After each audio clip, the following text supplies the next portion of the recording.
A whack of new ninjas has just been introduced to the game of Magic the Gathering, which is leading players to ask, how do I build the best ninja deck in Commander? And they're facing a choice. Is a new legend like Splinter Radical Rat in blue, white, and black the best choice to lead a ninja deck? Or is the busted, the powerful, the queen Yuriko the Tiger Shadow still the go-to pick? And what about underrated ninja legends like Satoru the Infiltrator? Where do they rank? Well, let's take a look at the best ninja deck in Commander and why ninja deck is a bit of a misnomer. So first are contenders for the crown of best ninja deck Commander. Let's start with Satoru the Infiltrator. From Outlaws of Thunder Junction, many have missed this guy for what he really is, a ninja commander. He says whenever he or one or more other non-token creatures enter without being cast or without paying mana for them, you draw a card. Now, why does this matter with all of the ninjutsu creatures? Well, largely because these abilities don't cast the card, they just enter the battlefield. See, the ninjutsu ability reads, pay the ninjutsu cost and return an unblocked creature to its owner's hand. Put this creature into play tapped and attacking. Note, no casting involved, dodges Ristic Study, and triggers Satoru. This is one of the biggest changes with the new sneak mechanic, which may seem like ninjutsu redux. Sneak, however, casts the spell. That's why it works on non-creature spells, so no luck working with Satoru's ability here. But Satoru's trigger does also work on blinking creatures, so you can include plenty of Blue's Great blink effects to turn every blink trigger or spell cast into a cantrip. But wait, there's more. It works on reanimation too. If you reanimate a creature from your yard, which I heard Black is quite fond of, it wasn't cast and you didn't spend mana on the creature, so you draw a card. Also, since his ability specifically says, or no mana was spent to cast it, you can include Ornithopter, Memnite, and Phyrexian Walker in a deck with Satoru at the lead and draw cards whenever you put them back into play from a successful ninjutsu. That could result in 2 cards drawn from a single ninjutsu activation. Neat. This guy's actually pretty nutty for keeping your hand full all game long and is incredibly underrated. But he's not the only contender here. We also have the new kid on the block, Splinter Radical Rat. Instead of just blue and black, we get white added to the mix thanks to all his hybrid mana costs and blue activation cost. While this gives us access to a few more ninjas, especially from the Teenage Mutant Ninja Turtles set, Splinter does 2 important things for us. First, he's a ninja trigger panharmonicon, meaning he doubles up on those sweet deals combat damage triggers our ninjas all have. Second, he solves a major problem ninjas have by making target ninja unblockable for 2 mana. One of the major challenges with a ninja deck is that once they're in play, they're pretty easy to block. Outside of the initial surprise of ninjutsuing a ninja thanks to an unblocked attacker, they lack evasion and are pretty easily sitting ducks for future combats. You could work a lot of tricks by bouncing your ninjas and re-ninjutsuing or sneaking them, or you could just make them unblockable. It's a really big bonus.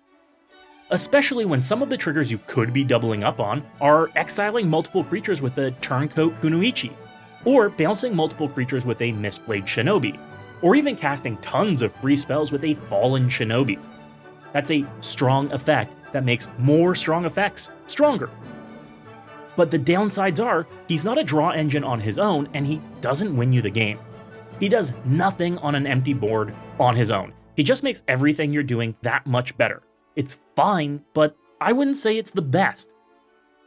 When it comes to best ninja commanders, we have to look at Yuriko the Tiger Shadow.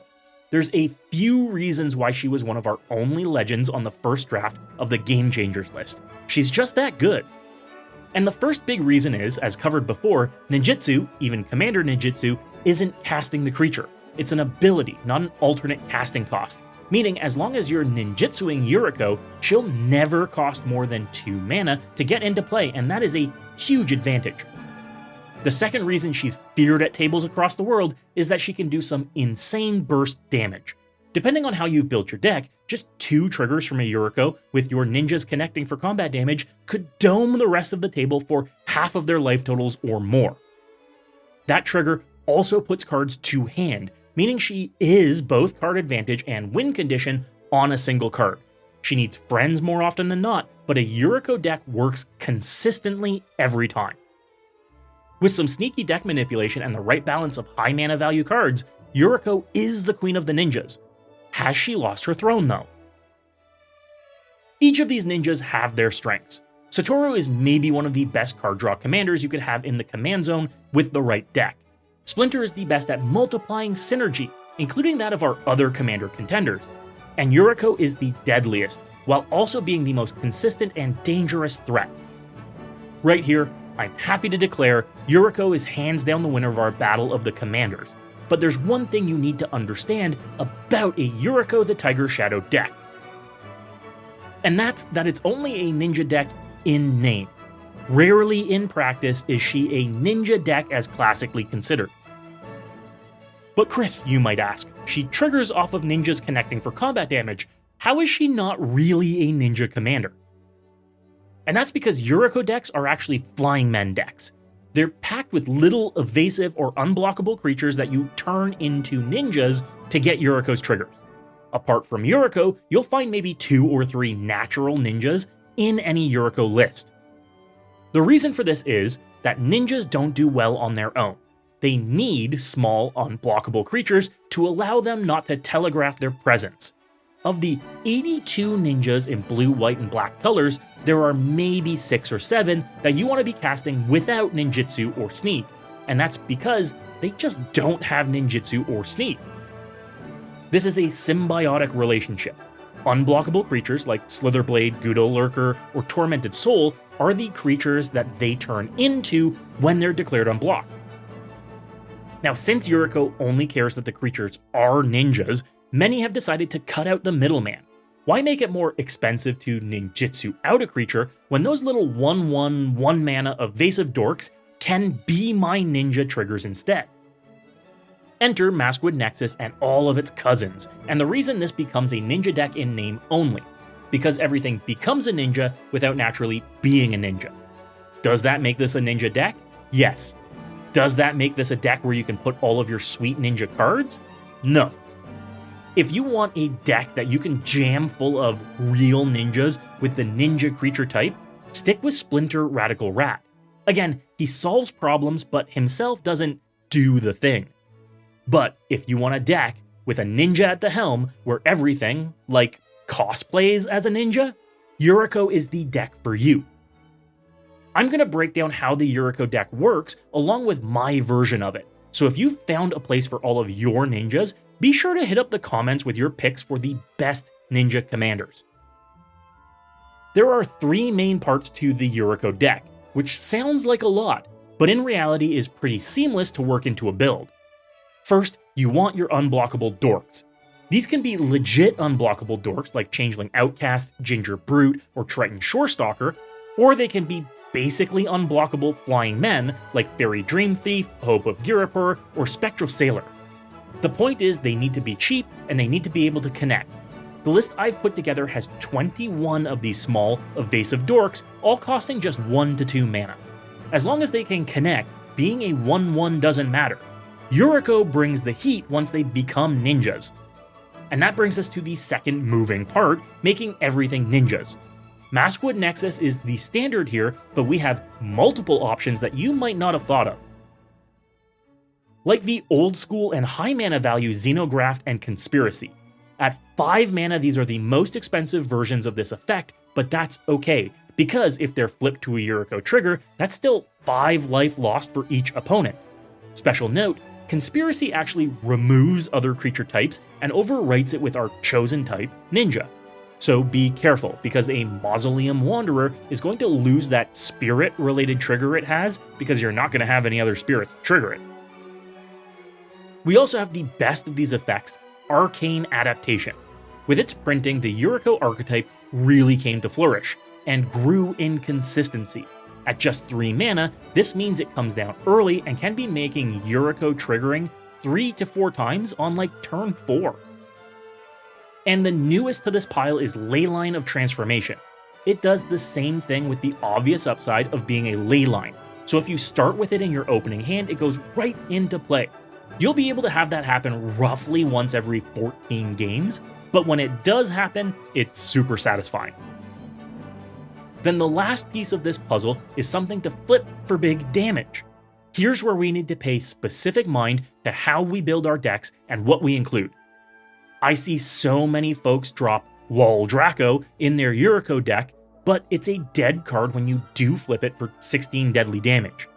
If you can do it multiple times via a Brainstorm or Scroll Rack, yes, it's fantastic. But otherwise, it's just sometimes a dead card in your hand. What you want to do is make sure you've got high mana value spells that you can actually cast. Think less Draco and more Shadow of Mortality, which has a real chance of hitting the battlefield eventually.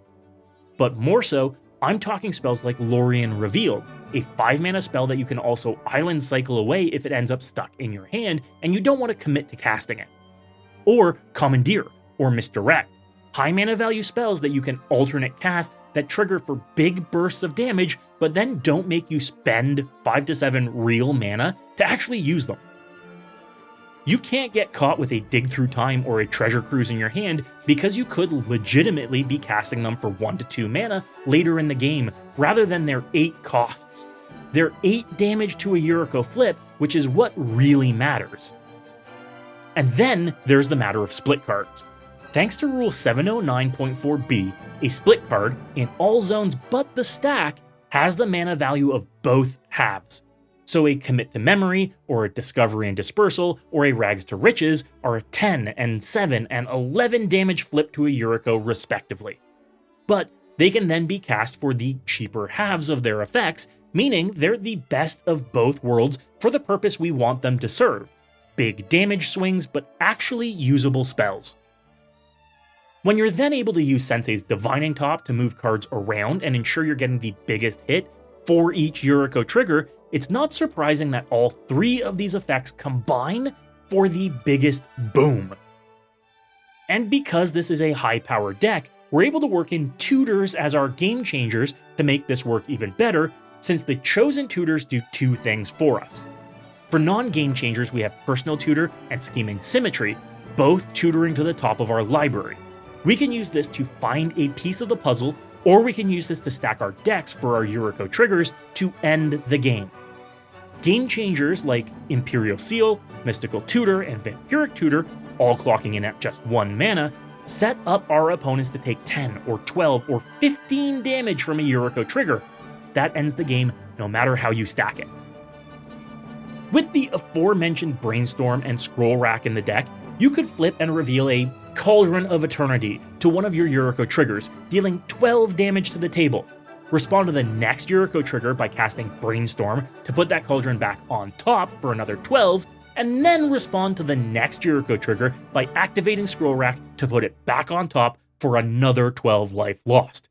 That one card, revealed 3 times to 3 separate triggers, can end the game. So again, while this deck is a ninja deck, it's a ninja deck in name only. Overall, Yuriko's game plan is dead simple. You build up a few dorks on the board, ninjutsu out Yuriko, and once you get a way to make all your creatures ninjas into play, you start spinning the wheel of pain. It makes for some exciting gameplay when you're ripping cards off the top to see how much punishment opponents receive. Some of the biggest reactions I've ever seen in Commander are to some of the biggest hits or whiffs from Yuriko triggers. If you're playing against Yuriko, the only way to counter her is to kill her on sight. If you're letting her trigger, you're already dead. But the challenge is you need spot removal to deal with her. Counter spells won't work since Commander Ninjutsu isn't casting Yuriko, it is an activated ability.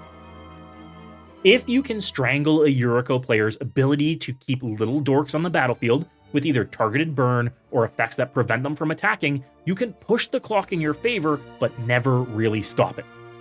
Yuriko decks have long been a tipping point for pods in the Commander arms race.